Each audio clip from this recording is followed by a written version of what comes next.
Pelaku begal area sensitif bernama Suryadi ditangkap di Jembatan Nilakandi, Kecamatan Kertapati, Palembang.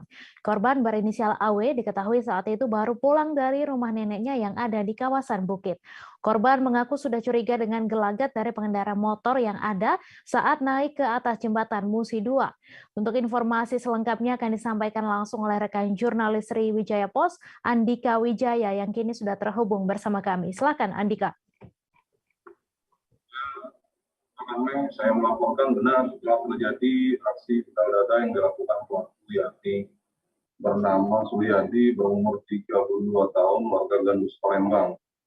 Di mana aksi begal dada itu terjadi pada hari Kamis tanggal 21 April 2002 pukul 11 siang.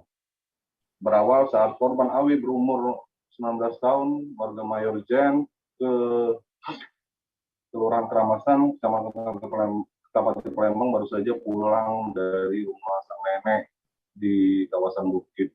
Lalu korban pun bernama Awi melintas di jembatan Nilakandi yang dikenal dengan jembatan Musi 2 Palembang. Lalu tiba-tiba pelaku ini dari belakang sudah membuntuti korban Awi dan mendekati motor yang dikendarai korban Awi. Lalu tiba-tiba pelaku meremas dada Awi dari belakang dan dari samping. Karena panik saat itu korban mencoba menyetop motornya, sedangkan pelaku kabur. Karena panik, korban pun saat itu berteriak meminta tolong dengan warga sekitar. Hampir jarak 100 meter, pelaku juga panik, rupanya motor yang dikendarai pelaku mogok. Hal itulah membuat warga dengan cepat mendekati pelaku dan mengejar pelaku. Beruntung juga saat berselang 15 menit, tim dari unit PPA Polrestabes Palembang, Pelindungan Perempuan dan Anak, waktu itu sedang hunting di lokasi kejadian. Dengan cepat, petugas pun langsung menangkap pelaku dan membawa pelaku ke Polrestabes Palembang.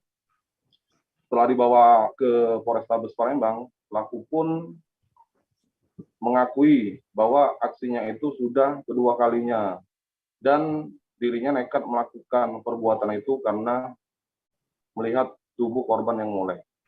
Dan atas ulahnya juga pelaku akan dikenakan pasal 218-289 KUHP dengan ancaman kurungan penjara 5 tahun. Begitu, rekan Mei. Baik, terima kasih Andika atas laporan Anda. Selamat bertugas kembali. Terima kasih sudah nonton. Jangan lupa like, subscribe, dan share ya.